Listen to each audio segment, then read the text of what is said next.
You don't need me to tell you, social media has had a major influence on our lives. Even as the fortunes of different platforms may ebb and flow, the way we communicate and present ourselves to the world has fundamentally changed. To talk about the impact of this on mental health, I'm delighted to be joined by Dr. Pratik Bahikar and Dr. Amir Hahuja. Gentlemen, welcome. Thank you for having us. Yes, thank you for having us. Now, social media, right? I mean, who can escape social media, and especially here in San Francisco, right? So from a psychological perspective, what are some of the pluses and what are some of the minuses when it comes to social media? Yeah, I think that, some pluses are that especially we see in certain discriminated communities that access to information is really key. And for all people, mental health services sometimes are stigmatized and sometimes are hard to find in your area. So we think that connecting with other people and connecting resources is one of the best parts of social media. And especially if they are far apart or there's a lack of resources in your area. I think the negatives can be that there's lack of in-person connection and you kind of have a false sense of connection that isn't really scratch the itch of what we really need as humans to be connected to each other. Yeah, I think social media allows us to have conversation, but it's not face-to-face. What studies have shown that when you have in-person conversation, about 30 to 40% is about oneself, but rest of it is about a dialogue. When you talk about social media, it's almost about 80%, like twice as much is about me, and what I think is right.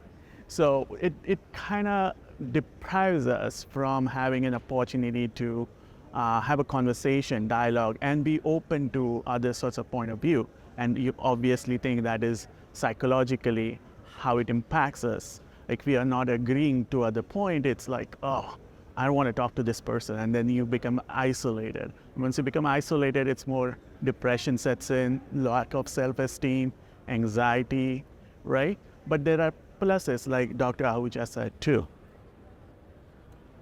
Is there also an issue with addiction in social media? Do people get addicted to social media? That is true because, like I said, once you get a like, it's like, oh, I got a like, and that's like an instant reward. It's like, but then sometimes you don't get. So what is happening now is something called as intermittent reward system, which is conditions our brain to get addicted to something, and which is kind of a worst part of addiction that you can develop, because there is a regular reward system and there is irregular reward system. So that hooks you in. So every time you get notification, you want to look at it, and then you kind of want to look at it multiple times during the day. You're doing something and you want to open the phone, and there it is, bing. So that itself has negative consequences too. Yeah, I think a lot of the research suggests that the use of social media with certain people does bear the hallmarks of addiction that we think of. And I think clinicians can think of this as maybe not necessarily diagnosing it as internet addiction, but looking for warning signs such as, you're increasing your use, you're missing school or work because of use, the hostility or anger is increasing when you use it, you need more extreme content to get the same effect. All that stuff applies in this case. So what's the role for the psychiatrist in all this? First of all, psychiatrists needs to keep up to date about what social media platforms are, what they are, what they are trying to do and how they are working. At the same time, psychiatrists needs to talk to their patients, ask their patient what kind of social media they are using, what are their experiences, whether they are being stalked or whether they are being bullied. And this is especially important in teenage years or adolescent. Yeah, I think asking about use and also not assuming what language people are using or where they are, and being open to being taught by your patients about where they are. I think that definitely helps on an individual level, but I think on a societal level, I think we can elevate the fact that there are good aspects and there are bad aspects, and try to educate really companies in order to make sure that they, sort of go on the side of the positive and limit the negative impact.